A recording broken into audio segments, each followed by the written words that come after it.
Anyway, hello everyone, and welcome to another CEFTUS event. I'm Dr. Derya Bayir. I will be the one who's chairing today's event. First of all, I'd like to thank CEFTUS for organizing this event. I guess many of you know CEFTUS very well, but let me say a few words about it for those who don't. CEFTUS is an independent, non-partisan organization aims to build a bridge between Turkey and the UK. It provides an open forum by endorsing expert opinion, facilitating debates, and conducts research on Turkey-UK relations and socioeconomic developments in Turkey and the surrounding region. The title of today's talk is The Role of Religion and State Identity Transformation in Erdogan's Turkey and its reflection to the Balkan Peninsula. And we have two distinguished guests, Dr. Erdi, Ahmet Erdi Öztürk and Cengiz Çandar. I'd like to welcome them on CEFTUS' behalf. Dr. Erdi Öztürk is an associate professor and Marie Curie Fellow at Coventry University and London Metropolitan University. He's an associate researcher at Institut France d'État Anatolien, sorry for my poor French, and non-resident scholar at Eliamap's Turkey program. He's the co-author of Edinburgh University Press series on modern Turkey and editor of the International Journal of Religion. Previously, he worked as postdoctoral fellow at many universities in Sweden and France. He has authored many journal articles, policy reports, opinion pieces on religion and politics in Turkish and the Turkish politics. He's a regular contributor to media outlets such as Open Democracy, The Conversation, Huffington Post, and France 24. He has co-edited 3 books, but his first solo author book titled Religion, Identity and Power, Turkey and the Balkans in the 21st Century has just been published earlier this year by Edinburgh University Press. Dr. Öztürk will be speaking today on his books. Actually, Dr. Öztürk and I met many years ago while he was doing his PhD, and we had a very interesting talk that day back then. But I'm actually very happy today to see that his PhD turned into a book, and then I congratulate him on his success. Our second guest is Cengiz Çandar. I'm sure many of you know him very well, and he's a very famous Turkish journalist and columnist and Middle East expert. Cengiz Çandar worked as special advisor also on foreign policy to former Turkish President Turgut Özal between 1991 and 1993. He led to establishment of the relationship between Turkish presidency and the Iraqi Kurdish leadership in Turkey.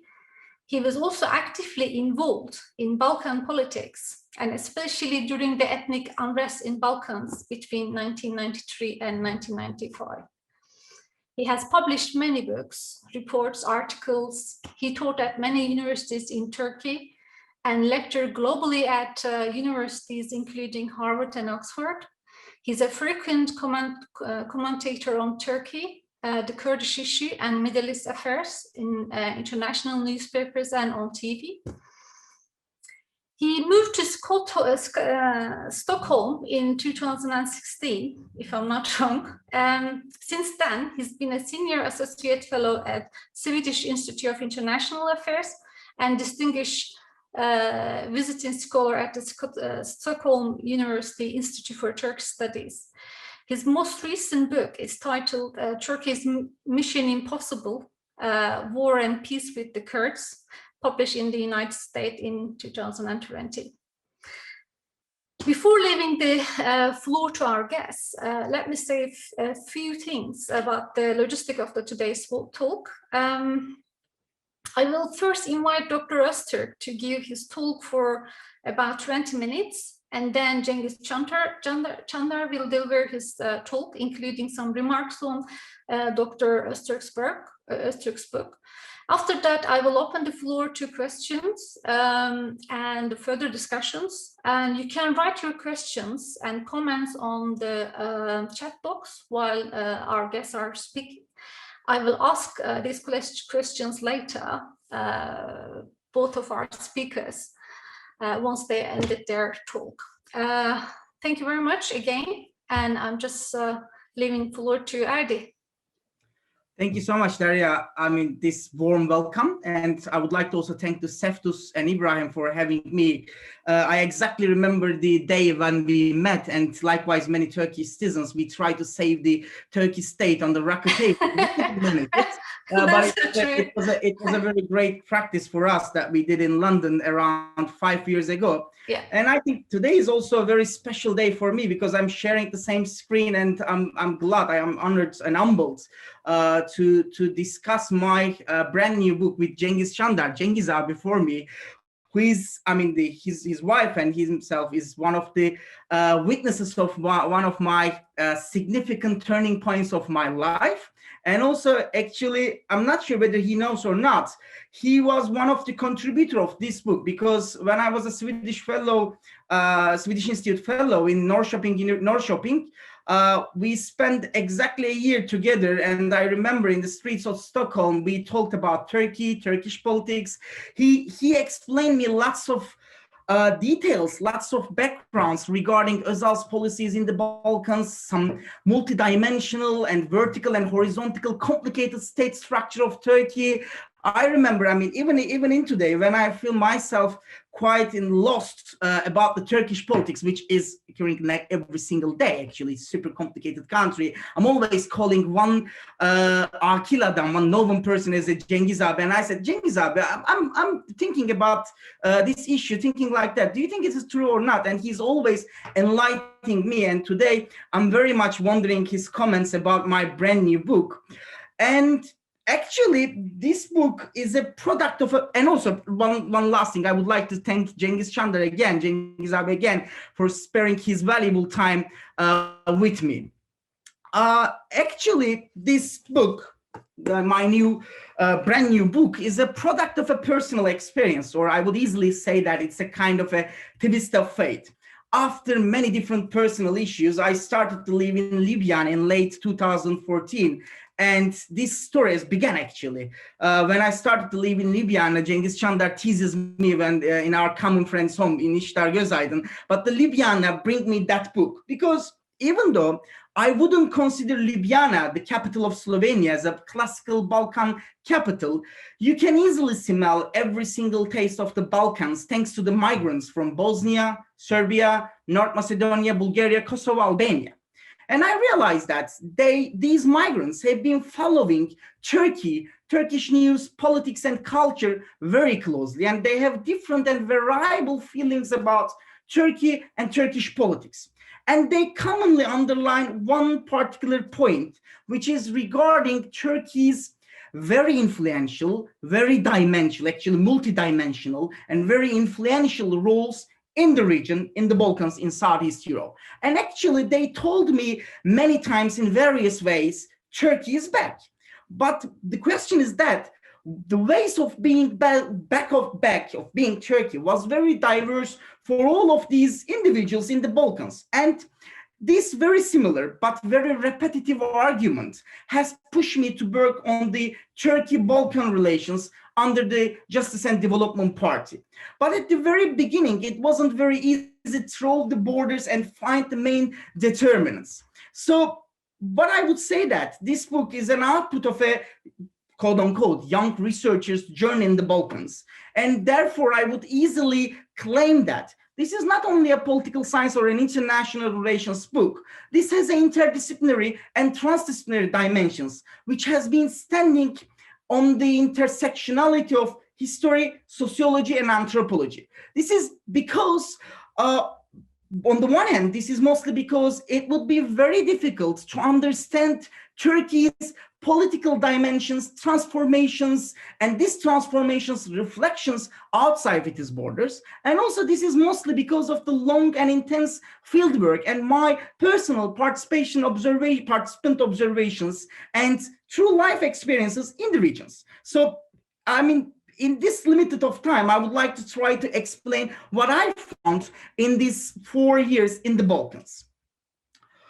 If I would say that Turkey is back argument is very diverse among ordinary people, but at the same time, this argument is very common in the semi-academic and academic circles. If I'm not mistaken, Dimitar Betchev also mentioned one of his articles written by 2012. And this claim that the policies of the successive AKP governments and the political strategies of President Recep Tayyip Erdogan concerning the Balkans have long been energized by Turkey's desire to re-establish political, economic, religious, and cultural hegemony in the region throughout various neo-imperialist, maybe neo-colonial projects, and to foresee the revitalization of the multi-faced Ottoman legacy. And also at the same time, there are some academics, there are some journalists, experts, and policymakers argue that Turkey and the Balkans have reached the peak of their mutual beneficial relations, economic engagements, and proactive utilization of the transnational state apparatus, particularly on the part of Turkey. Within these claims, I say many other arguments regarding religion, instrumentalization of religion, and the power and the interest-based political dimensions of the book. But in the book, I scrutinize the Turkey's increasing involvement and activisms, seeking to uncover the role of religion, power, and identity reflections in the Balkans, particularly within this new millennium. Why I choose religion, power, and identity reflections, that I will talk a little bit later about them, but after every single stone, you will see some components of the religion, power relations, and identity reflections of Turkey in the Balkans. Therefore, my book actually eliminates these all aspects of Turkey's relations with its Balkan neighbors in the context of broader shift in domestic and foreign policy under the changeable and hard to understand and very different political phases of the AKP regime. And what I argued that Turkey under the AKP regime, maybe we will discuss it with Derya as well. Under the AKP regime, Turkey had a conversion and from a very realist Turkish understanding of secular orientation to a very adventurous and ambivalent one by featuring ethno-nationalist coercive Sunnification of the state identity. Therefore, the book also explains the complex relation between religion, state identity, and Sunnification in Turkey as reflect the state power resources in various and complicated ways. I try to underline that Turkey is increasingly authoritarian, reactive, not active or proactive, reactive domestic and foreign policy activities, and overtly using Islam-based discourse cannot simply be regarded as a context of soft power or a public diplomacy. If one should define it, it would be defined as an ambivalent soft power while using religion, identity, and power.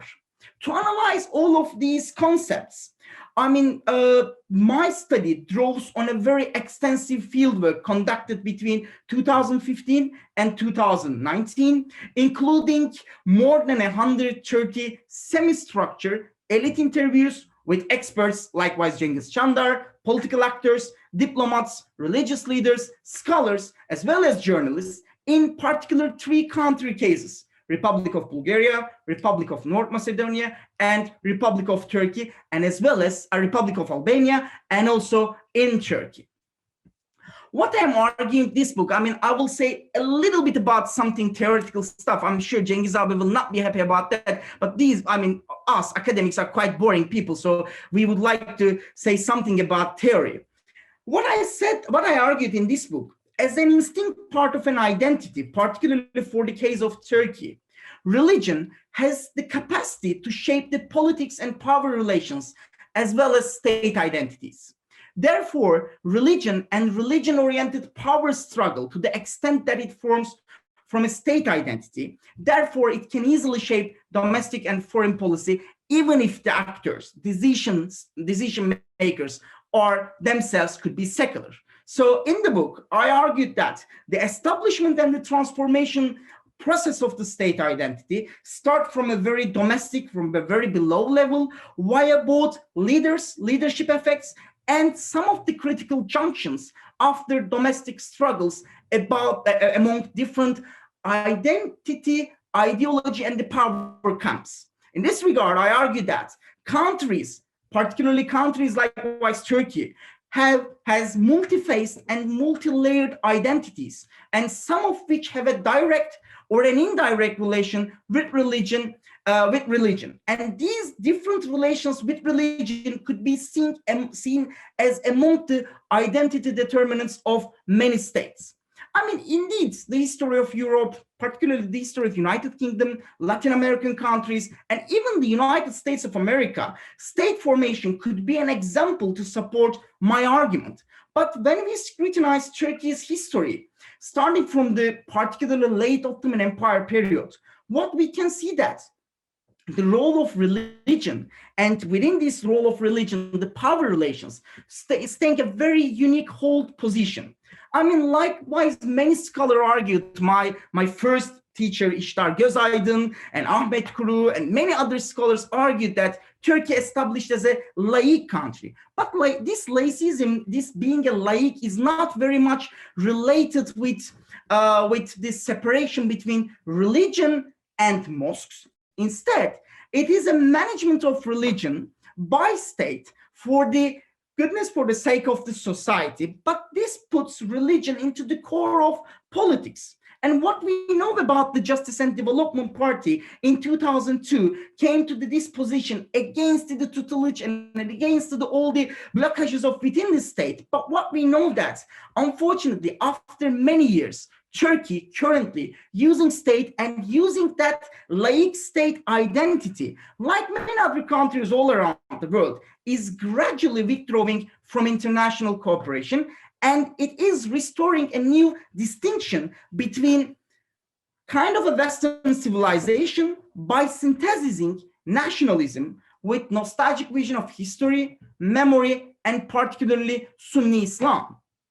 In the book, I argued that this transformation has been evacuating under the control of Erdogan and his unofficial coalition partners currently, or particularly roughly after 2014 and 15. These partners is Islamist for sure, nationalist, and newly emerging Euro-Asianist. And they've been creating an environment that we can call de-Europeanization. Even though some scholars underline that Turkey has been getting stronger, independent, and being a game changer while increasingly addressing global audiences, maybe in some regions, likewise North Africa, but for the Balkans and for the Southeast Europe, I would say that I'm definitely rejecting this idea. Since, from my reading, for me, the transformation of Turkey's state identity under Erdogan rule has been undoubtedly creating a jargoning effect, and religion, both as an instrument and both as an objective, have been playing a dominant role within this transformation. And it is obvious that in the current Turkish case, reconciliation and the instrumentalization of Sunni Islam and nationalism with Erdogan's right-wing populism and aggressive foreign policy strategies have been creating various different tensions with other countries. Even though we've been observing these tensions with France, with United States, with maybe sometimes with Netherlands or the Western countries, but it has been occurring in the Balkans as well. But what I underlined in the book, Turkey has been going a coercive ethno-nationalist Sunnification, the transformation of the state identity. But indeed, I mean, this is not also happening like in the first time of the Ottoman Turkish history, and it is likely that the cards may be reshuffled sooner or later. But currently, in the book, I took the photo of 3 particular country cases and read their transformation. Why I choose Bulgaria, North Macedonia, and Albania instead of Bosnia-Herzegovina and Serbia? I mean, this is quite initial, and I would like to read one part from the book. And it's the part is say that, this is a quote from one of my interviews. We invited Turkey's Presidency of Religious Affairs, Diyanet, because of Turkey's laïc state mentality. We knew that only laïc and the modern Turkey will serve our Muslims. If we didn't invite Turkey in the first place, most of the fundamentalist and the extremist groups could affect our Muslim communities. These sentences belong to the Mikhail Ivanov. Maybe Cengiz abi knows the name. He is one of the chief advisors on the minority rights to the Bulgarian's first democratic president, Celal Celalev. His sentences point to me that underlying the reason of the selection of the country cases. Albania, Bulgaria, and North Macedonia, they were in the fact the only countries that invited Turkey at the beginning of 1990s because of Turkey's laïc state structure and identity. This means that even though these countries has official representations like embassies in all the in these 3 country cases, but they saw Turkey as a laïc, secure, and comfortable state, and they invited Diyanet and other state apparatus thanks to the Turkey's laïc state structure. Indeed, these 3 countries, in terms of demography, population, economic conditions, their relations with the EU, their relations with Russia, their relations with the United States, their relations with China, will give me a kind of a general photo for the Balkans. And after, I don't like to speak too much, but after 4 years fieldwork and more than 120 elite interviews, I found 4 essential points regarding Turkey's the transformation, and these transformations reflections, and it is perceptions from the Balkan elites. The first part is that most of the Balkan elites, particularly non-Muslim Balkan elites, conceive the Turkey's current activism or reactive foreign policy on the Balkans, not seeing that it is an aid or it's a collaboration. They mostly see that it is a part of a service to the global ummah. Despite all the activities, when we look at the investments of Turkey and how these investments are perceived by the local elites of the Balkans, the Justice and Development Party has realized that Turkey's quote-unquote again, Western-oriented laïc foreign policy has not been serving the new interest of Turkey.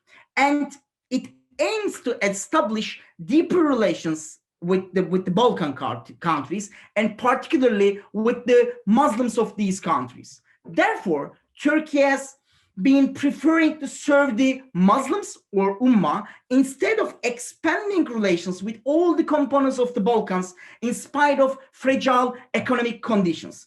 When I talk with Baba Mondi in Albania, in the head of the Bektashis, global head of the Bektashis, I realized that we saw the activities of Turkey's many transnational state apparatus in the region, but most of them are, not all of them, but most of them are serving for the Sunni Muslims. This creating a single-sided and a very religion-oriented investment approach. And this is one of the main significant indicators of Turkey, how it is being preserved by the local elites. The second thing is that I think it's one of the interesting and the juicy parts of my book, exportation of domestic conflicts. Most probably we will talk a lot about that. We know that there was a conflict, or I would easily say that there was a war between very disputable parapolitical multi-layered Gülen movement and the Justice and Development Party. And today, this conflict or this war is still alive in the Balkans. Maybe, I mean, one of us can easily argue that this conflict or war is over in Turkey and the winner is quite certain, but it is still alive in the Balkans and has been a big indicator. Regarding this conflict, I would like to give some examples during the Q&A session and the discussions, but I can easily say that this conflict has been transforming Turkey's image. Turkey has not lost its power position in the Balkans due to the influence of the Gülen movement in every single country, but exportation of domestic conflicts via transnational apparatus and the ongoing conflict in the region has been creating some security issues. But at the same time, which is related with the service to the global Ummah, the conflict between Gülen and AKP is one way or another pushing the Turkey's policymakers to establish coalitions, to establish informal and very interest-based coalition with other Islamist groups in the region. And this has been creating a very very problematic issue, and this has been creating a very negative connotations among the policymakers in the region. The third issue is regarding the interfering the internal affairs of the countries, and this is very much related with the sovereignty issue of the countries. What we know that Turkey's new foreign policy approach incorporates the AKP's neo-Ottomanism, and I know the coin has been first used and coined by Cengiz Çandar, but AKP's neo-Ottomanism is very much different than the previous types of neo-Ottomanism, and this new neo-Ottomanism 4.0 maybe manifests itself as a desire to intervene and, if possible, became a dominant actor in every aspect, in every single structure, in every single corner, in every single corridor of the Balkans. Therefore, what we saw that Turkey is not only creating different and interesting relations while using religion, nationalism, and ethnicity, but at the same time, Turkey directly involving the host country's political area. Turkey is currently dividing Turkish political parties into two pieces while using Diyanet and imams. Turkey has been creating new political parties using religion communities. And this has been creating a problem for the Balkan countries because they are very much belong and desire to their sovereignty, their independence, and this creating a negative connotation. The last part is also very much related with all of these three parts. It is instrumentalization of Sunni Islam and nationalism with Erdogan's current right-wing populism and aggressive foreign policy strategies in the regions. Many elites in the region think that most of the Turkey's, particularly Sunni Islam-oriented activities might destabilize still very fragile, very problematic secular environments, nature of these countries. And this will create a very big conscience among the Balkan elites regarding to the current peaceful environments of the Balkans. So as a conclusion, okay. Now I'm concluding. I was going to tell you to wrap up, Erdi. Yeah, as a conclusion, what I would argue that without scrutinizing Turkey's domestic political transformations, without scrutinizing the role of different actors, particularly Eurasianists, Gülenist, Islamist, and nationalist in the region, it would be very difficult to read the Turkey's current Balkan policies. But this is not only a Balkan policy, also this is very much related with the Turkey's Europe and the Western policies. So all in all, I'm rejecting every single literature resources regarding Turkey and the Balkans and Turkey's foreign policy. Turkey is not a soft power. Turkey has been not using its public diplomacy. If one would like to define New Turkey as something, I would suggest in that book to define it as an ambivalent actor in the region. And it is very much very changeable ambivalency for the political elites in the Balkans. This is all I can say, and I'm happy to clarify some great points and welcome Cengiz abi's harsh and very constructive comments. Thank you very much. Thank you very much, Erdi, for this very interesting, actually thought-provoking talk.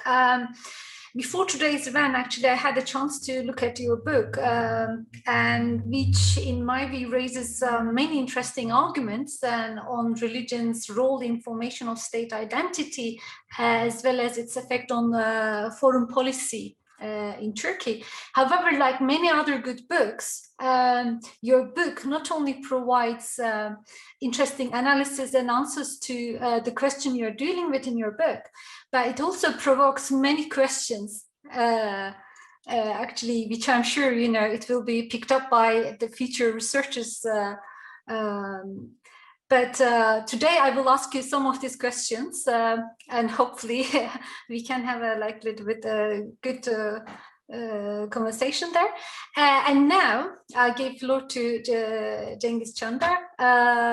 Sayın Çandar, you got 15 minutes to respond to Erdi's talk and as well as his book. Floor is yours. You have to unmute yourself. Could you please unmute yourself, Cengiz Bey? Thanks.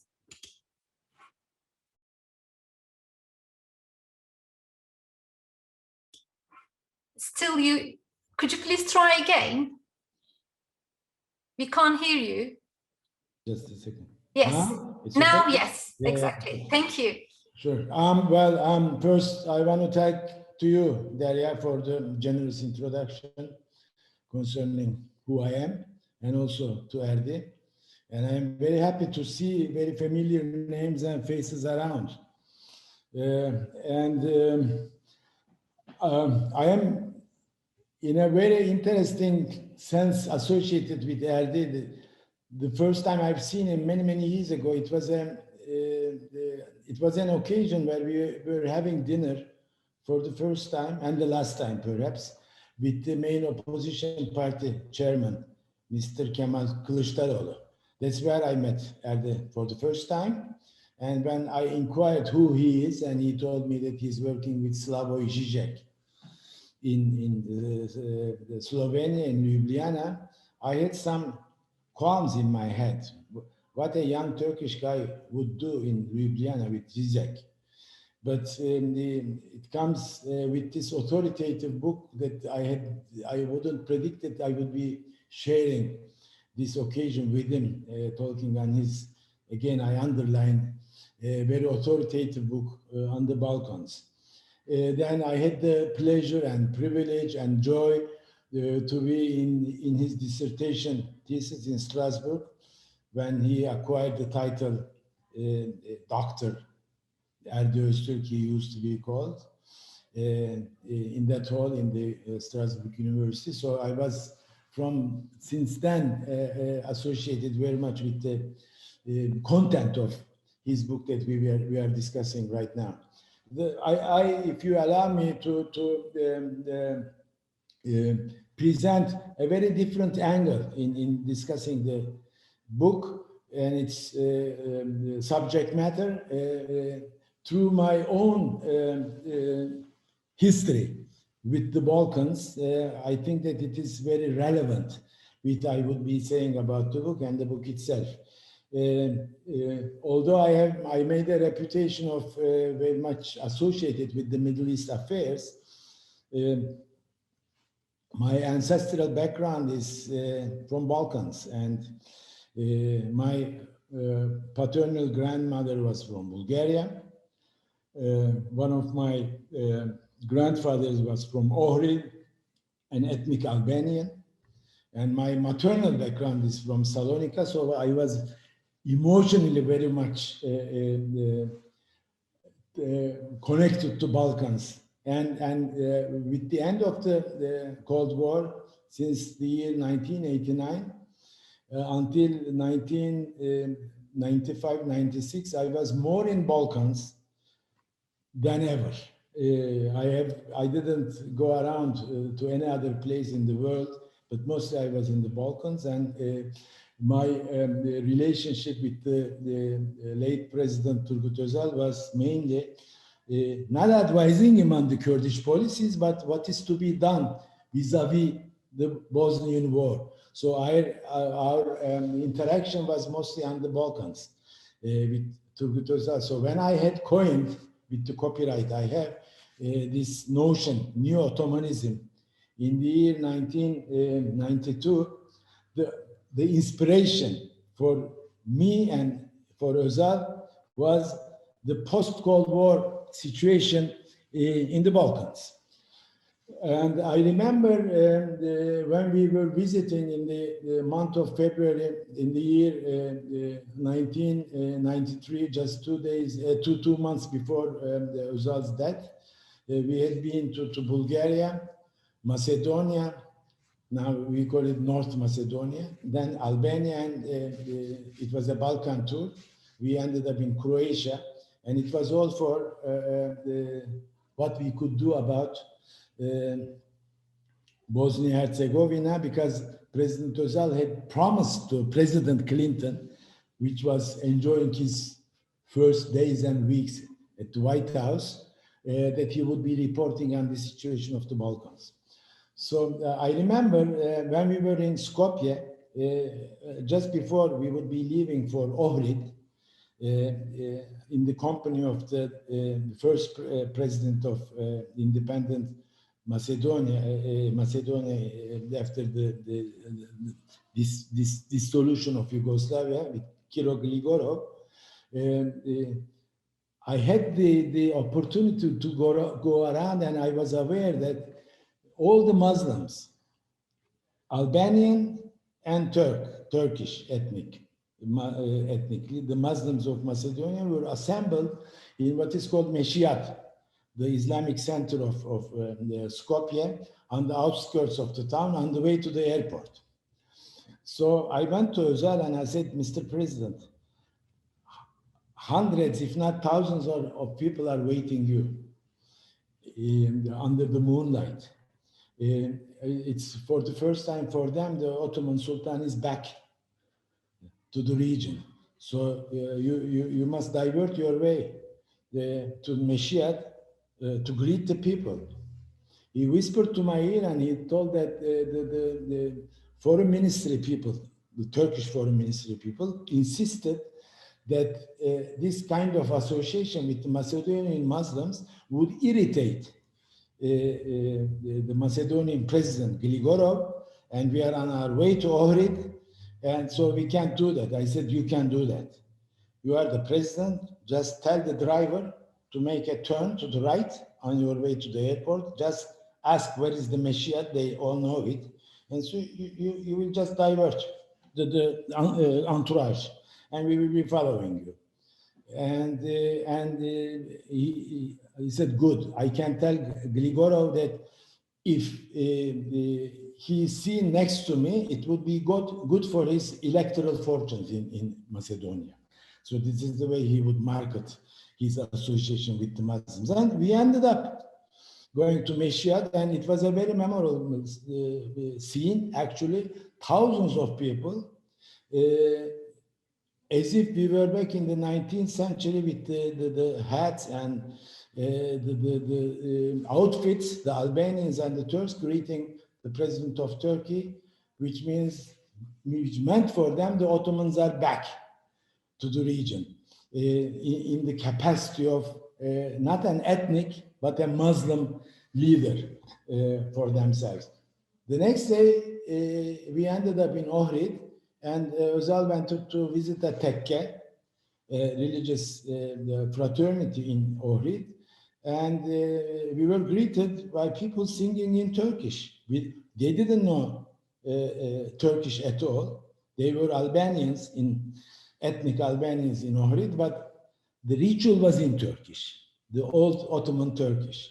So it was a very moving sight, and Özal looked around and asked, where is he was the commander of land force or somebody like in that rank, 4-star general, because he was so secular that he didn't go inside the religious fraternity in that tekke. And Özal sent somebody to call him inside, tell him there is nothing to be afraid.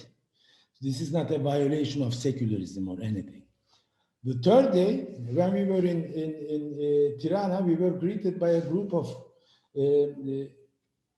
Albanian kids singing in Turkish and greeting Özal with slogans. It was the embryo of the Gülenis schools that would become later on. And when we were leaving Tirana the other day for Zagreb, for Croatia, some people came to me and told me that, could you please ask Mr. President to visit our school? We will give you the address before leaving to inaugurate the opening of the school, which became the Gülenis school later on. And I said, but it is in the program. And I'm told that no, the foreign ministry people, the Turkish foreign ministry people, the Turkish diplomats just omitted it from the program, again, because of the violation of secularism. So again, I went to Özal and I said, this is very important that everybody is waiting for you. And those kids who greeted you at the tarmac of the airport yesterday was from that school, and you will inaugurate the school. And so maybe it will be a historic record for you and for the school and for everything in the Balkans. And he did, because he was the president. He overruled the advices and the decisions of the Turkish Foreign Ministry, and he inaugurated that school in Tirana. Then I recall in Bosnia in 1995 when there were and I was the person who brought Sali Berisha when he was the leader of the opposition in Albania to bring him to Özal, which he remained grateful always. Then he became the president of Albania in the post-communist period. And I was the person who brought Alija Izetbegović of Bosnia, again with President Özal. But Özal passed away in the year 1993, in April. And then Turkey's Balkan policies just froze. And during the Bosnian War, both the Turkish Foreign Ministry and the Turkish General Staff was very indifferent to the plight of Bosnia, because it was a Muslim case and it would be in violation with the secularist foundation of the Republic of Turkey. So when I come back and read what Erdi had written in this book, it's amazing when we speak under the title of the book, the religion, identity, and power, and which he conceptualized in a, I have to admit, in a very genial way, in a very innovative way, when he speaks about the coercive ethno-nationalist Sunnification project, which Turkey has introduced into Balkans. The merits of this project we can speak, but the whole thing, which Erdi discussed in his book, was a very radical, very dramatic departure from what we had been into Balkans in the first years of the post-Cold War period. Actually, what we are talking about, Neo-Ottomanism, as I told before, was inspired by the Balkans, not by the Middle East or from the Middle East or elsewhere, but it was the Balkans which inspired this concept or the notion of Neo-Ottomanism. But from Özal's death until the Justice and Development Party, Erdogan, took over power in Turkey, it was a lost decade. But when with the power of the AKP, the project, as Erdi coined it, the coercive ethno-nationalist Sunnification, it had nothing to do with the Özalian project. What we had in mind when we were opening the Balkans at the time, we were operating on a unipolar world. With the end of the Cold War, it was no more a bipolar world. It was a unipolar world with the United States at the center of it. So Özal is a pro-Western Turkish leader, but with a very strong awareness of the Ottoman heritage, we wanted to open Turkey to the old geopolitics where the Ottoman Empire operated, and to link the former socialist bloc in the Balkans, so former socialist countries, as well as the Turkic world of Central Asia and the Muslim Middle East, through Turkey, to integrate it into the unipolar world. So this was the neo-Ottomanism of the Öztürk neo-Ottomanism was a very different project. It was a pro-Western project, I have to say, which was the parameters of which was in operation in the post-war, Cold War period of the time. The Erdoganist one, the new one, which is in detail examined in Erdi Öztürk's this book, the coercive ethno-nationalist unification, it is, as I said, a very innovative notion in the sense that it is interchangeable with today's neo-Ottomanism, also with Islamism, but it is nationalism at the end, and it is coercive, and it is sectarian when you speak of unification. So whether it projects a real Turkish power into the Balkans, which means southwestern Europe, or if it's a controversial issue, it remains for a debate, real debate. So does it reflect a Turkish strength or a flaw for the future relations of Turkey in this part of the world? Before concluding, I just want to underline a very important issue regarding the book. The book, the title of the book is Religion, Identity, Power, with the subheading Turkey in the Balkans in the 21st century. So this subheading could be very different, not being Turkey, the narrative wouldn't be, or would equally be, I have to say, Turkey in the Balkans in the 21st century.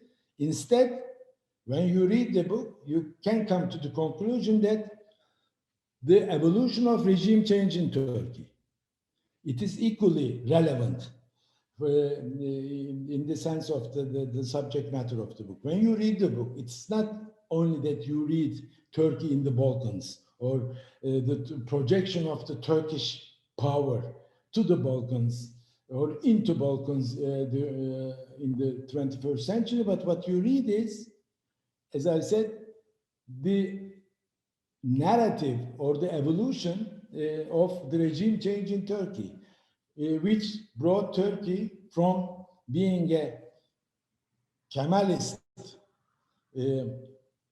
nation state, sort of a republic, into a Eurasianist, as Erdi told, coercive, Sunnified, ethno-nationalist, and autocratic republic. So the book opens many vistas and triggers and provokes a lot of debate, very many controversial issues that it invites to be discussed. So as any good book, it brings more questions than offering responses. I will stop here. Okay, thank you very much, Cengiz Çandar, for your talk. Actually, now I guess maybe Erdi can say a few words about what Cengiz Çandar said about his book, and then we can, go on to the questions. Yeah, sure. I mean, first of all, the tears would come up from my eyes when I heard the Cengiz abi's, marvelous sentences about me. But in terms of professionality, I will not do that. I'm only using Cengiz abi. I'll try to refer it as a Cengiz abi because he's a Cengiz abi for me. Let me say a couple of things about his memories as a policy maker. The first thing is that the Gülenists, most probably, I mean, I would talk with the third generation of them, but for the book, it's not a lie that I talked with many different members of the Gülen movement in very different occasions. And also I had a chance, actually, as a researcher, even though I'm still holding a Turkish passport, I said that as a political scientist and international relations expert, it is a chance and it's an ability of conducting true fieldwork. I had the chance to talk very different big brothers of the Gülen movement in the region in every single year.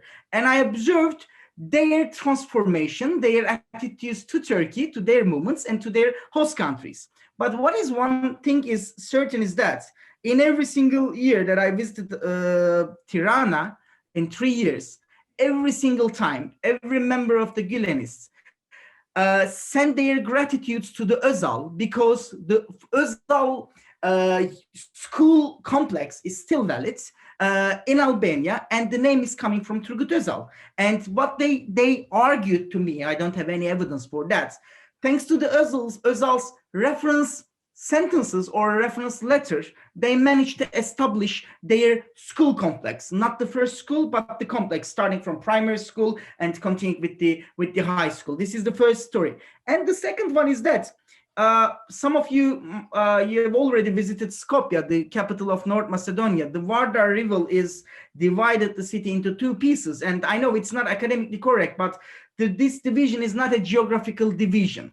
The north part of the Skopje look like an old Ankara. It's look like an old Ankara in 1970s, and it's the Muslim part of the city. And while I was walking in the Muslim part of the city, I sit in one coffee shop, and I had a Turkish coffee with Turkish delight.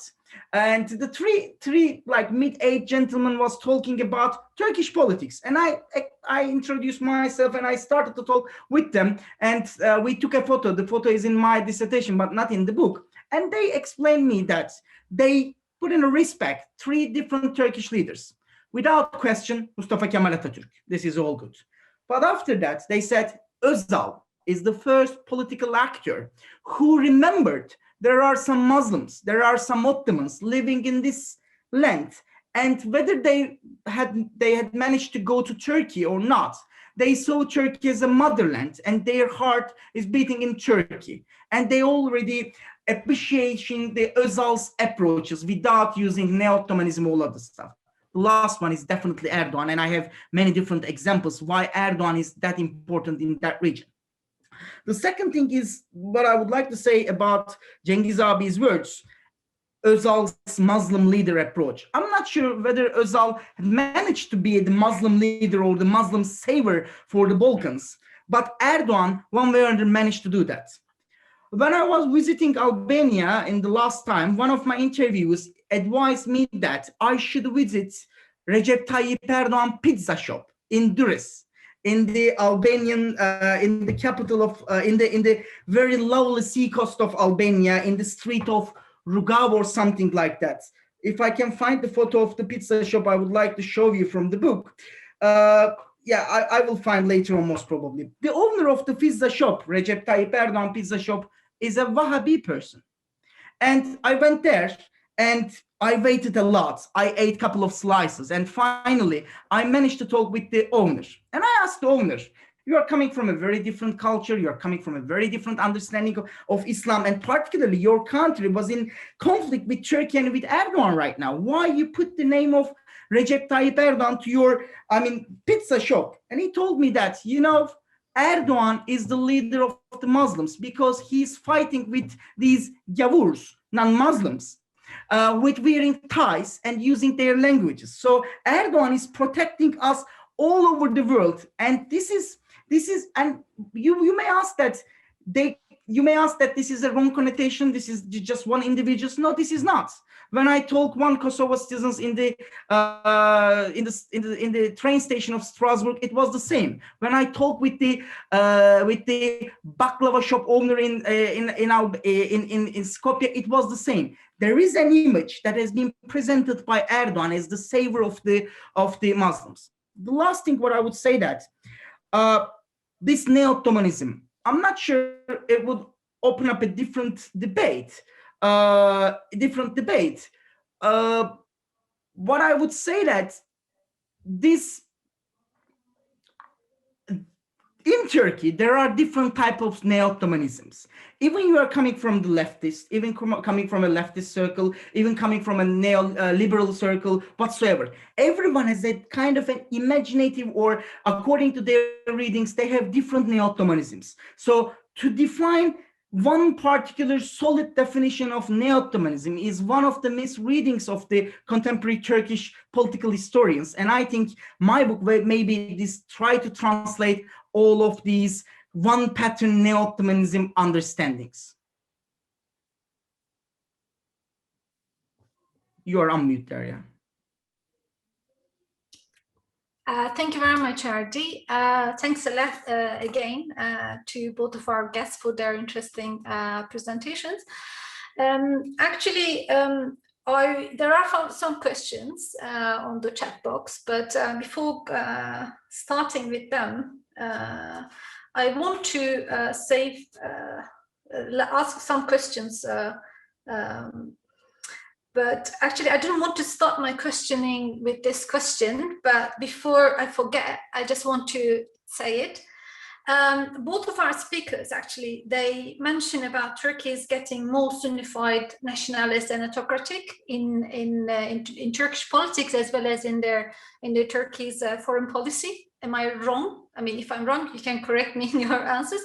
But probably this is quite true from the point of the majoritarian old Kemalist, laik, and also laik crowds. For this crowd, probably Turkey is getting more Sunnified, nationalist, and autocratic. But if you asked the same things, like what's happening in Turkey to a minority, if you look at the issue from a minority point of view, Turkey has always been quite Sunnified country and nationalistic and autocratic. In their point of view, to be honest, there's no change.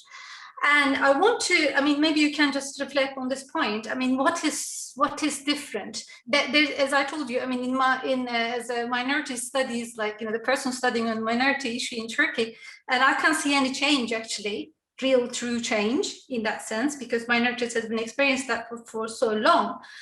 But what is actually, I'm also a little bit, puzzled about this, Sunnified Turkish, identity.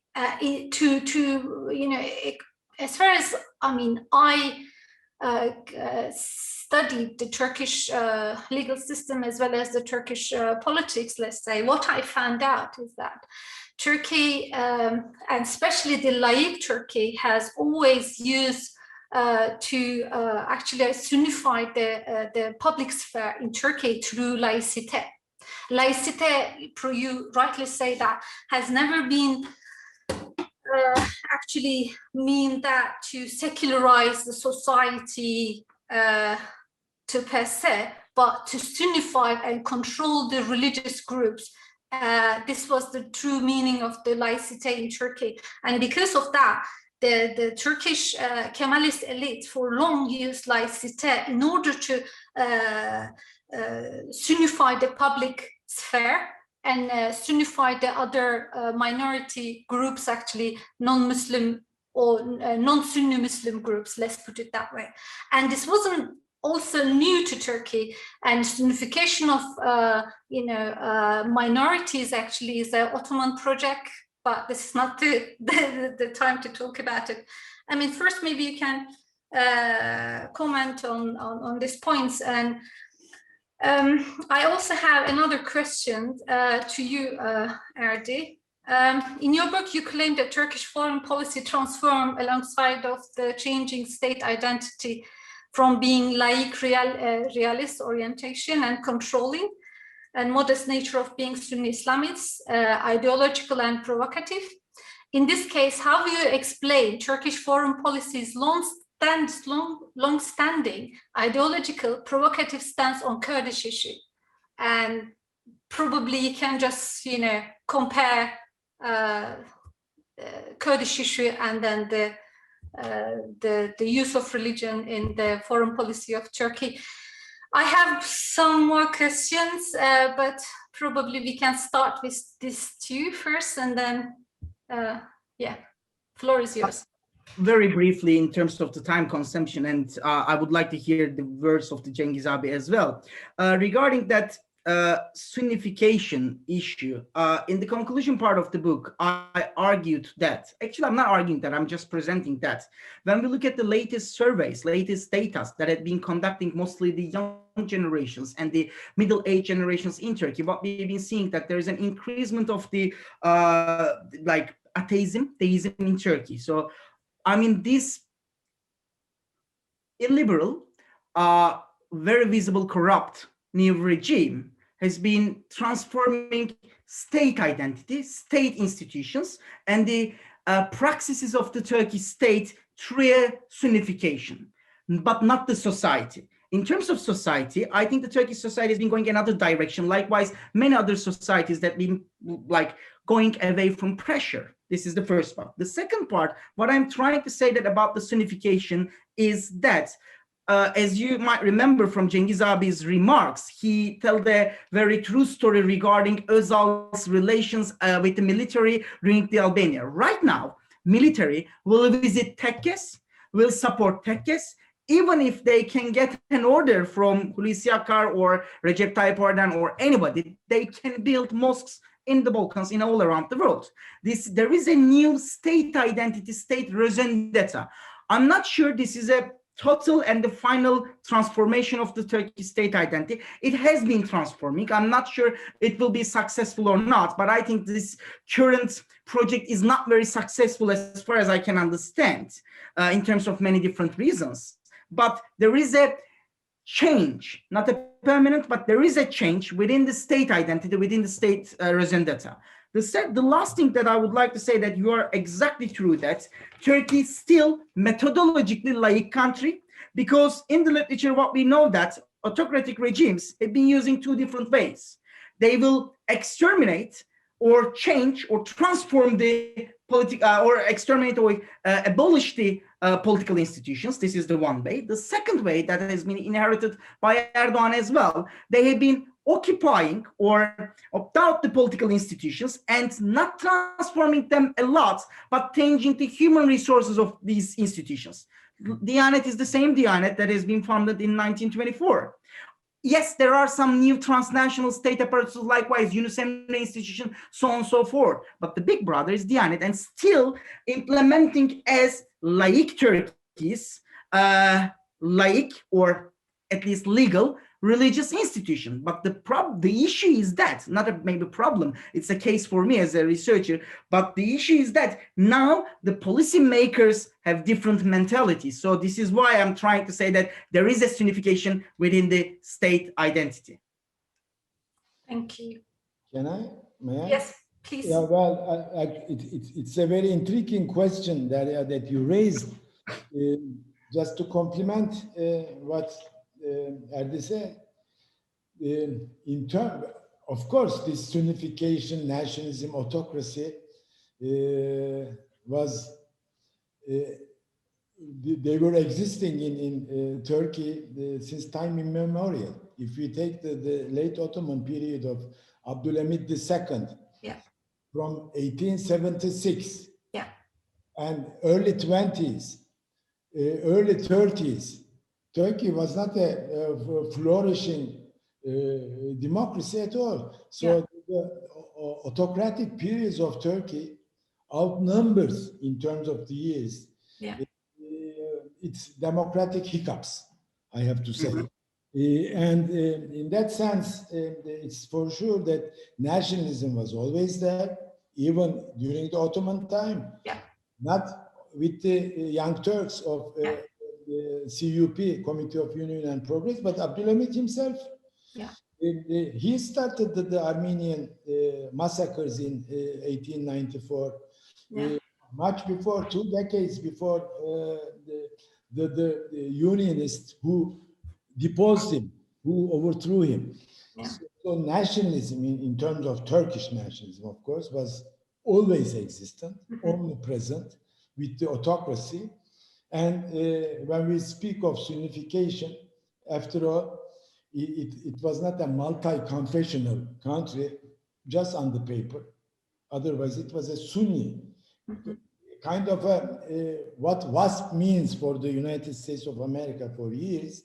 In our case, in Turkey, in order to be on the high echelons of the state structure, you had to be a Sunni.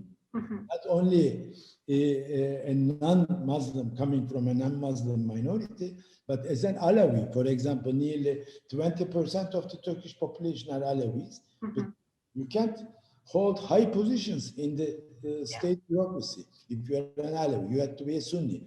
So in that sense, you are very right in bringing up this. But what is the difference? I mean, when in terms of the people in power nowadays in Turkey, Erdoganists and their allies, they have so many common grounds with Kemalists and others in many aspects. From the aspect of autocratic rule, nationalism, and Sunnification, but there are some major differences. First, Turkey, since a couple of years, is the executive presidential system. Parliament is irrelevant in today's Turkey. So Turkey's autocracy is very much consolidated now to nourish further autocracy or authoritarianism. Because that's one of the reasons when I was speaking about Erdi's the book, that it could well be having a subheading as the narrative of the regime change, the evolution of regime change in Turkey. It's not exactly the same regime that we used to live until 3-4 years ago. It's different. And it became incrementally, it became different, gradually. Sunnification, well, Diyanet was always there, since, as Erdi said, since 1924, as the bastion of Sunnified raison d'etre of the state. Yet, we never had seen a Diyanet chairman with his sword inaugurating the prayers in Hagia Sophia, for example, like was the case in last July 2020. So even the posture of the Diyanet chairman is very different, much more Sunnified, although he was always Sunni, but quote unquote much more Sunnified. And just look at the Taksim Square in Turkey, the symbol of the secular Turkish state, and the city of Istanbul. Now, in terms of architectural aesthetics, a very ugly mosque is dominating the square, overshadowing the Ayatriada church just 100 yards away from it. And when you enter to Bosphorus, you see the huge four minaret. Aesthetically, it's all right, by the way. The mosque overlooking the Bosphorus. And you don't have any more the Hagia Sophia. It is a mosque. It's not the Hagia Sophia we opened our eyes in our lives, as was the case from 1934, or Kora even. So in the sense of the cultural transformation, there is a very pervasive Sunnification. But to add all these, I have to remind you, Turkey has proxy fighters all over. In Libya, they sent to Azerbaijan without no reason, to Nagorno-Karabakh war, I mean, without no reason. Because in order to win the war in Nagorno-Karabakh, you didn't need Syrian proxies. And all these proxies, Syrian proxies, are Sunni Salafi elements in Syria that are used as a cannon fodder for Turkish assertive foreign policy from South Caucasus all the way to North Africa. So when we speak of Sunnification, we have to take into consideration all these novel elements that we didn't have before. Last point, which I saw in the questions, there was a question, it was addressed to me about whether there was external demand for neo-Ottomanism of Özal's period. There was no. And to add to what Erdi said earlier also, Özal didn't have in mind, he hadn't have in his mind to pose himself as a Muslim leader. Mm-hmm. It was very naive in the sense that neo-Ottomanism in his time was very naive in the sense that he just wanted to revive the cultural heritage that Turkey had, and he was very much focused on the Ahmet Yesevi ideas, and he was always preaching that the Ottomans, when they moved into Balkans in the 15th century, before the armies, first the dervishes were sent as the propagandists. Yeah, in order to convert. Yeah. It was what was in his mind. And in terms of whether there was an external demand for neo-Ottomanism, Erdi knows very well that he quoted in his book so many times Darko Tanashkevich, the Serbian nationalist thing. He's an important person, by the way. Mm-hmm. Very staunch Serbian nationalist. So he was always looking for a quote-unquote imperialist external element in proceeding or developing this neo-Ottomanist idea in 1990s, much before Erdogan, but there was none. The only thing, when we coined it as neo-Ottomanism, it was new because it had nothing to do with the old Ottomanism in the sense of conquering territories, I mean. The inspiration was with the end of the Cold War, the Cold War frontiers were erased and the Cold War constraints were removed. There were no Warsaw Pact across NATO, and there was no Yugoslavia anymore. Romania, Bulgaria, other countries were not members of the Warsaw Pact, and they were former Ottoman territories. So, and what we shared with them was some cultural heritage. So why don't we project ourselves, whatever ourselves mean, in this new realm of the world politics in the Cold War period? That was it. Okay, thank you very much. Now, Erdi, I actually have two questions for you, and then after that, I will just ask some questions from the, get some questions from the audience. First of all, can you explain the support for Erdogan's Islamist foreign policy among the Balkans Muslim Turkish population, with their desire for getting support of a kin state in their relations with their host states?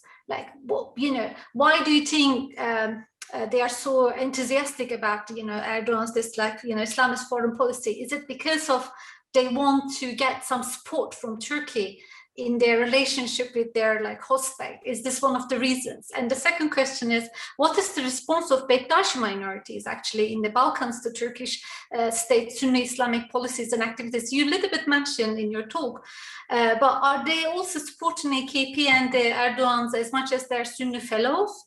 Or I know some people from Albania, in example, Bulgaria, they are quite upset actually about increasing Islamic sentiments and then the visibility of this, I don't know, headscarf ladies and this and that, or the Salafis in their cities. And maybe you can respond on this questions. I mean, sure. First of all, let me say a couple of things, not couple of things, just one sentences about Cengiz abi's mosque definitions. Turkey is not the unique case regarding this big, and I would say, I'm sharing the same, I would echo that, the ugly mosques. For example, in the capital of Albania, in Tirana, there was a lovely Efendi mosques. It was super cute, but I mean, historical, very, very compatible with this city's nature. But at the same time, right now, there is a giant mosque, and it is the biggest mosques in the Balkans that was built by Diyanet.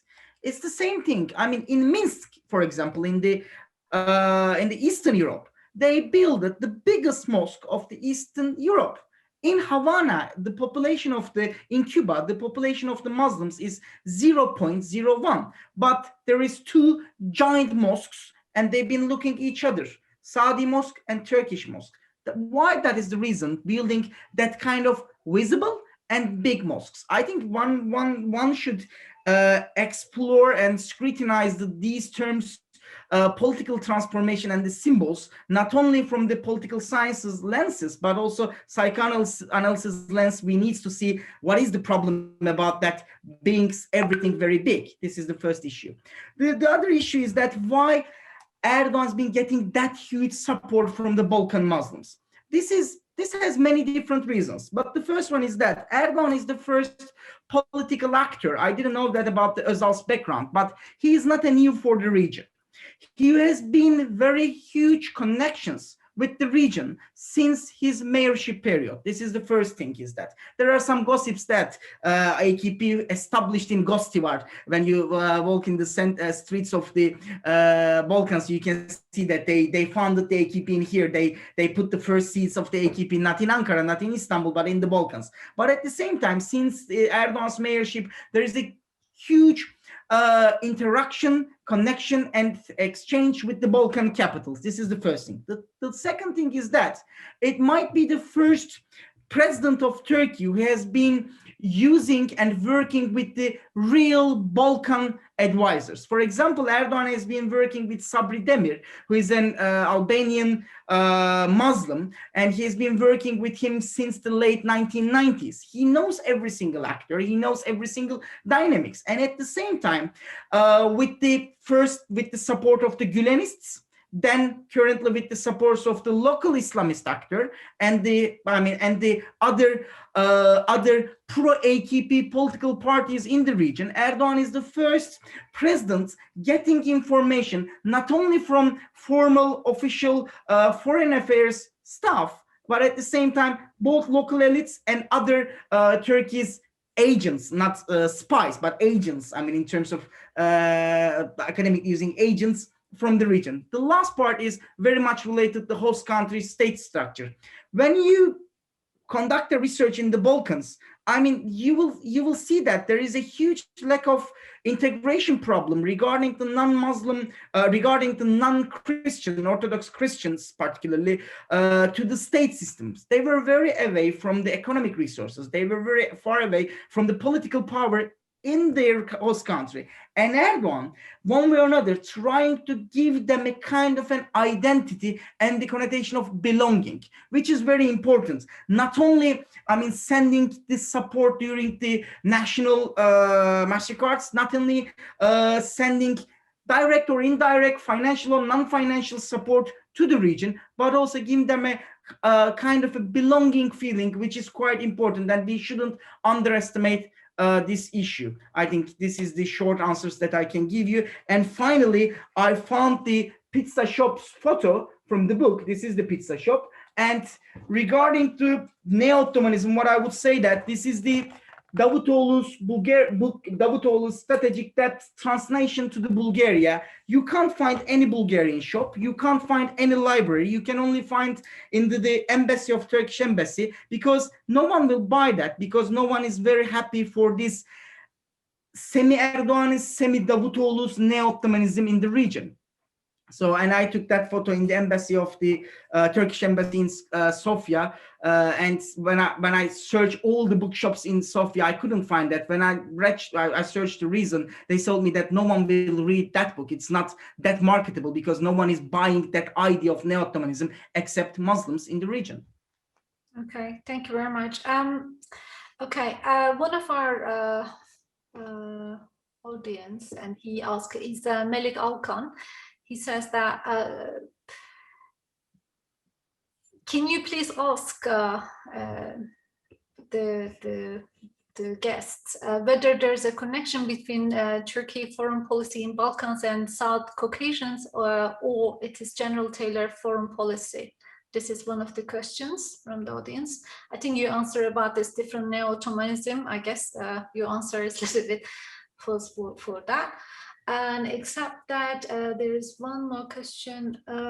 This is by Yavuz Aydın. Dear Mr. Çandar, what do you think on rumors about resurrection of 1994 Seoul by Erdogan, along with some 27 other Muslim countries throughout Asia and Africa?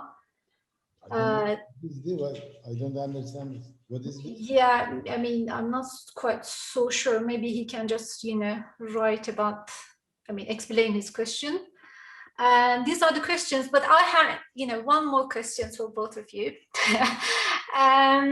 This is like, we know that, we established so far, Erdogan is a very popular among the Muslim population of Europe, Middle East and Asia. And he earned, the hearts of many Muslims because of this 1 minute issue. And later, example recently, when he went to Pakistan, he was welcomed as the Caliph of Muslim world. Despite his popularity among the Muslim populations, Muslim people all over the world, his support among the Muslim leadership it seems weakening. It is weakening because of his support for the Muslim Brotherhood, jihadi organizations, and intervention in Syria, Iraq, and Libya. 2 days ago, the Arab League actually expressed its absolute rejection of the Turkish intervention in the region, including Turkish forces deployment in several Arab countries. It is claimed in the decision, the League claimed that such policies only deepen polarization and disagreement in the region. And today, Turkish Ministry of Foreign Affairs responded this very strongly and said, we totally reject these baseless decisions taken against Turkey at the Council of Foreign Ministers of the Arab League, and claim that these views are not shared by the friendly and brotherly Arab people and some Arab countries.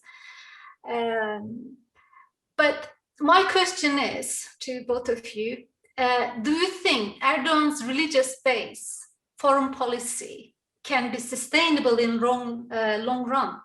And that what would be the future of consequences of his this new foreign policy, let's say, and on Turkey, Turkey's domestic politics, as well as in the region? These are my questions to you both. Good stuff. May I go very quickly, if you don't mind, Cengiz abi? Mm-hmm. It's not hidden. There is a rivalry between Saudi Arabia, Morocco, Iran, and Turkey.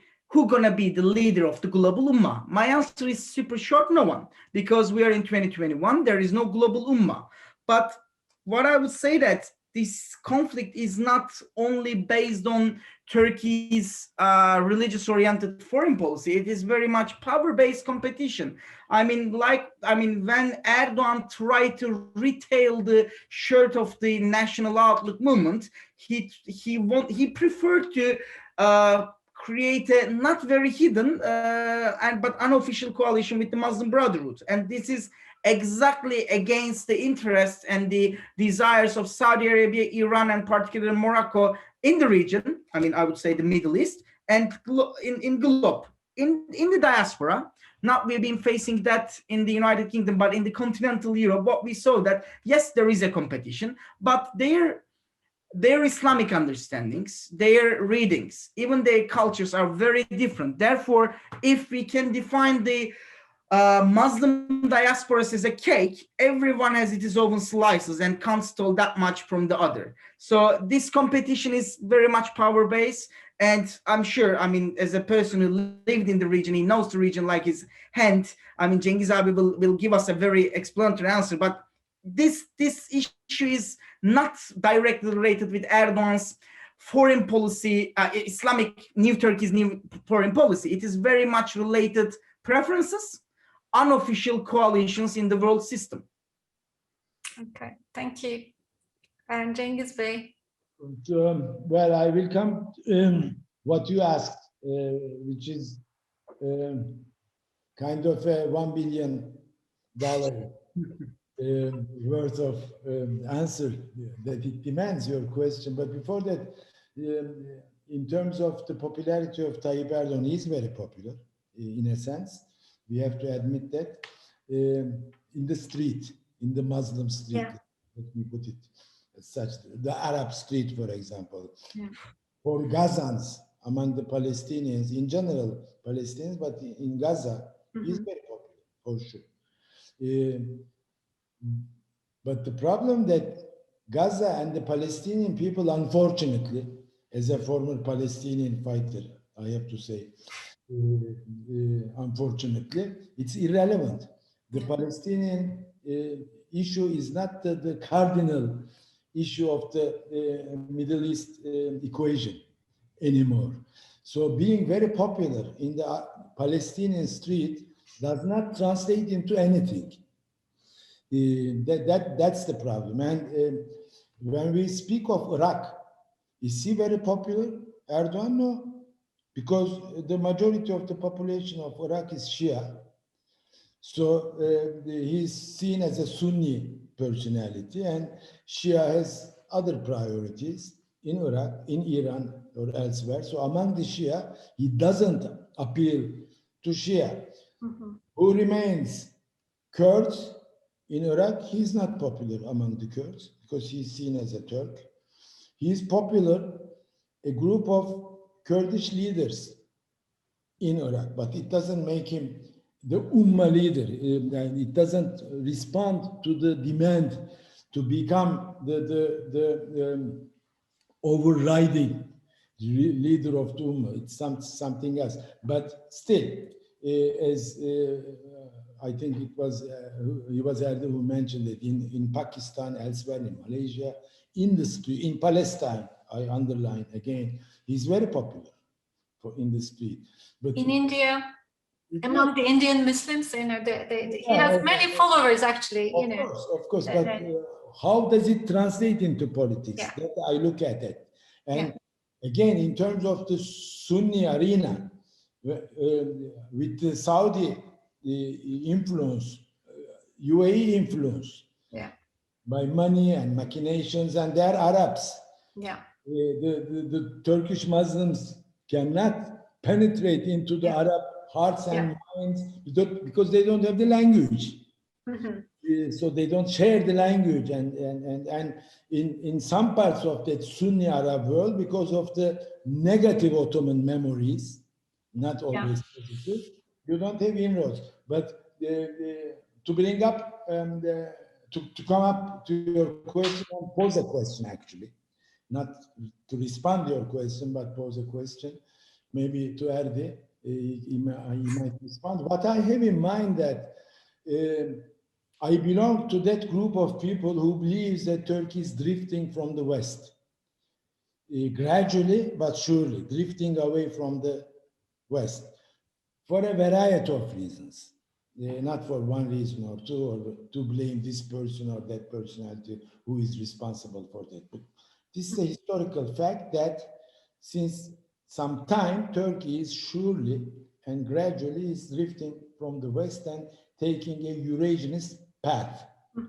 So in this sense, as much you leave the Western system, Balkans is part of the Western world, geopolitically, geographically, and culturally also.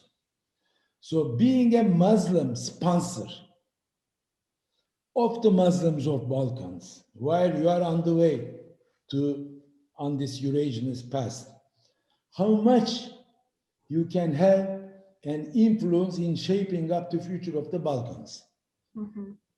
And what we may confront you, and what is your Balkan policy? I can see the policy in South Caucasus. I can see the policy to place itself over the Belt and Road Initiative of China. I can see this entanglement with Russia in Libya, in Syria, in South Caucasus. So there is this kind of rapprochement with nuclear plants, paying to Russia, paying to China, buying S-400s as a missile defense system from Russia. And it needs Russia to become an energy hub. It needs Chinese cash for the economic woes Turkey is facing, and for that, it is ready to forget the Uyghur plight. Yeah. Despite Conveniently forgetting. Yeah, so with this trajectory, how it might reflect in Balkans? What can Turkey's standing be in the Balkans in the future? This is a big question mark. Yeah. But in the conclusion of the book, I said that there are different Balkans because, as you know better than me, the region. I mean, consider Balkans as a unified region is totally wrong. Dividing Balkans as a Western and Eastern Balkans, it is also wrong because these 13 countries, they have own cultures, historical backgrounds, so on and so forth, and their own particular desires. But there are different Balkans in the region, but Ankara, looking with one eyes and considering the Balkans as a whole, one bunch of groups. So this is the main problem. Ankara seems that is the leader of the Balkans, but there are a variety of Balkans within the Balkans. So, I mean, one should remind the palace this division, but it is, I think, under these circumstances, quite difficult. Okay, thanks, Erdi. There's one question for you and one for Cengiz Bey. I think there's another one, and then later we can just maybe, finalize the talk. We are a little bit over the time, but just a few minutes. Maybe if you can, cut your answers a little bit shorter, it will be great. Okay, the question is, I wonder it's possible for Dr.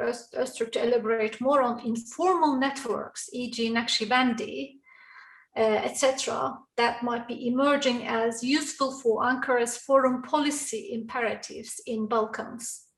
Another question is for you, Cengiz Bey. Was there competition between Turkey, Iran, Saudi Arabia while Özal was aiming to amplify Turkey's soft power in Balkans with the end of Cold War? These questions by Egemen Bezci. There is another question which is by Sarah Guerfi. Sorry for my pronunciation. It's right in the Middle East, Erdogan is very, very popular, but in Africa is a different, the situation is a little bit different. And the question is, what is the situation about minorities in Turkey, especially about Christians? This question should be, you should answer that question. Perhaps by another talk, not today. Okay, the questions are increasing at the moment. Okay, another question is, after revert to Islam, how did our relationship with Muslim groups of Turkey, Arab world, and Balkans went after our exile to the Ottoman Empire? And then one more question, North Caucasus never lived under, this is not a question, this is more a comment. And at the end it says, how did our relationship with Muslim groups of Turkey, Arab world, and Balkans went after our exile to Ottoman Empire? I don't know if this is a clear question. Maybe you can shortly answer. Yeah, I mean, I can short answer that Naqshi question first. Very, very classical Aristotelian argument says that nature hates gap.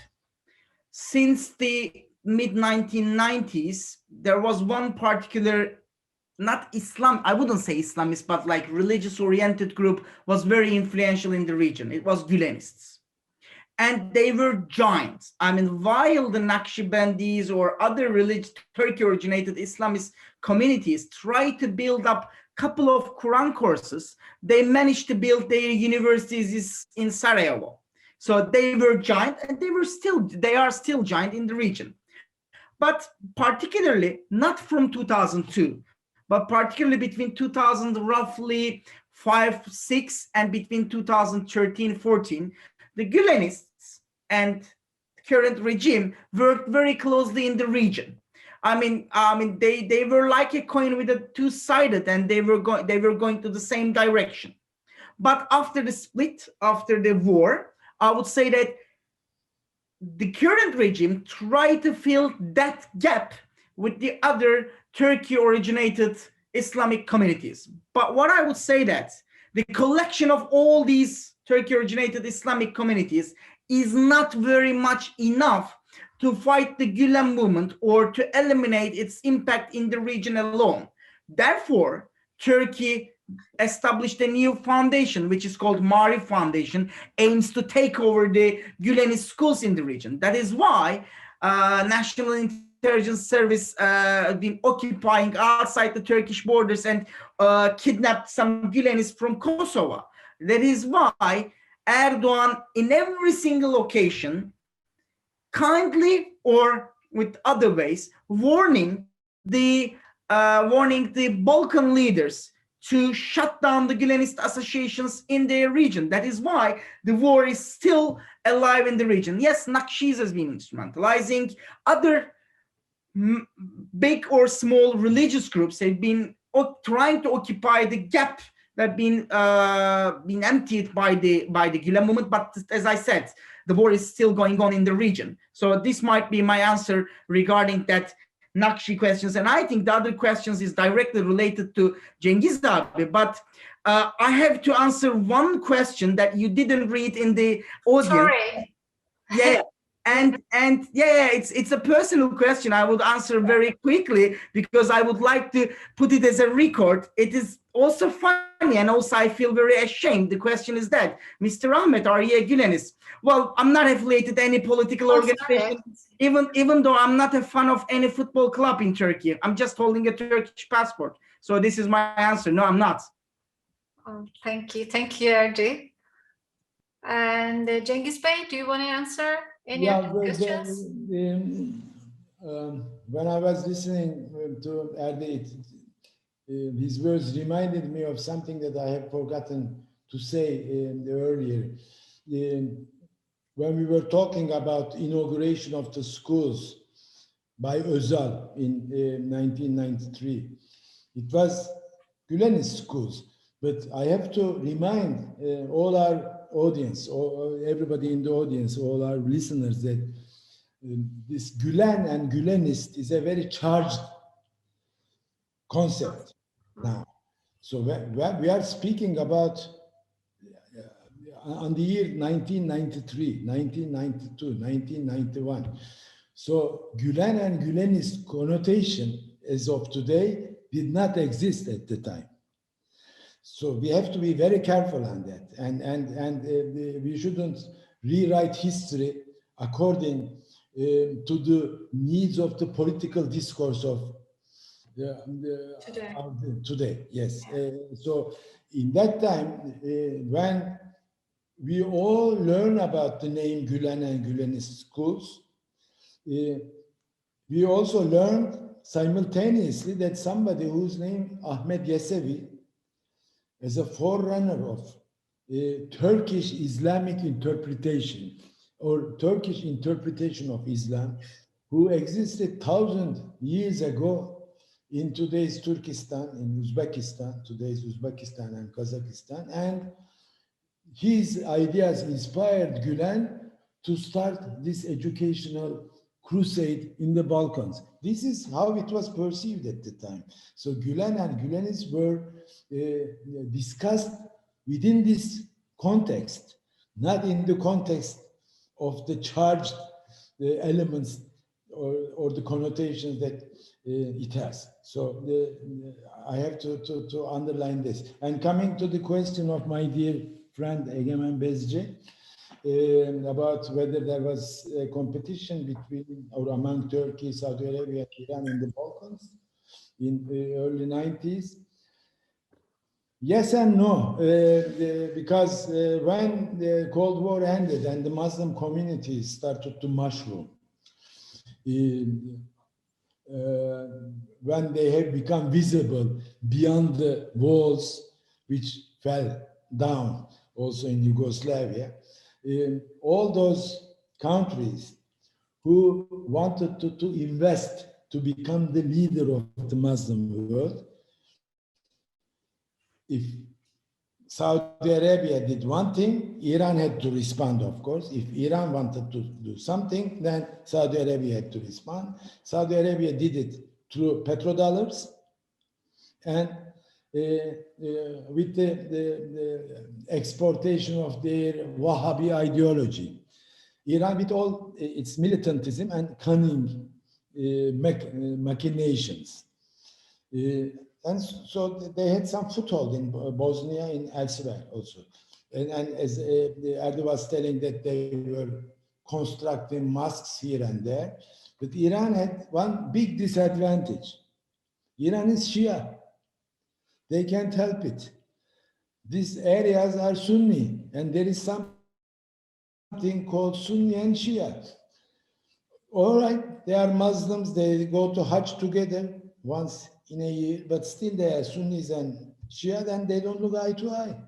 So Iran's influence is very limited, and it's confined only tactically and politically in the Balkans and elsewhere where there are Sunnis. Saudi Arabia, they had the money, but today Saudi Arabia is party to the Abraham Accords with Israel, and it's the Saudi Arabia of Mohammed bin Salman. It's the Saudi Arabia of who butchered Jamal Khashoggi.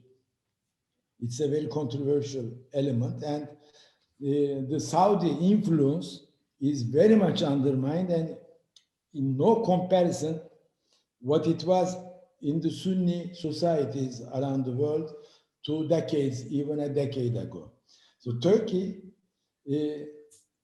was not competing, running like an athlete running 100 meters or 1500 meters against other competitors or rivals like Iran or Saudi Arabia.